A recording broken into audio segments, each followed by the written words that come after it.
দেখেন গাইস, যখন আমি পিকে আসতেছি তখন দেখি এদিকে ফাইট চলতেছে। এনিমিকে কিভাবে ভুল মারি দেখে এটা ডাউন করলাম। তারপর আমার টিমমেটকে রিভাইভ দিলাম, ওরে কি রিভাইভ করলাম। তারপর আমি ভাবলাম যে গ্লোয়াল মেরে তারপর মেডি করি।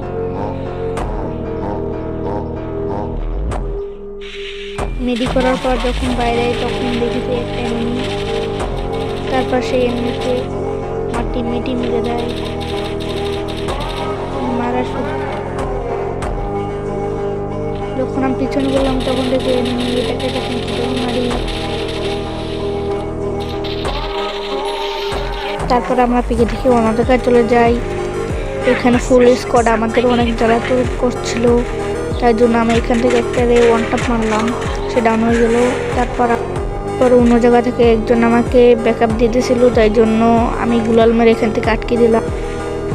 গুলাল আটকানোর পর তারপর দেখে অনেক জ্বালাতন করছিল। তারপর আমি উপরে থেকে গুলাল মেরে দিলাম, কারণ উপরে থেকে যেন আমাকে না মারতে পারে।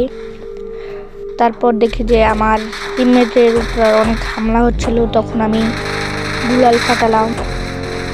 গুলাল ফাটাতে দেখলাম সামনে একটা এনিমি, তাকে ওয়ান ট্যাপ দেওয়ার চেষ্টা করলাম কিন্তু পারি নাই। তারপর এমপি40 দিয়ে তাকে হেডশট দিয়ে ডাউন করলাম। ওদের ফুল টিমকে মারার পর চলে এসে বিমা শক্তি। তারপর একজনকে দেখলাম যে এই জায়গায় মেডি করে পেক করে, তারপর আমি এখানে একটা টমেটো মারলাম।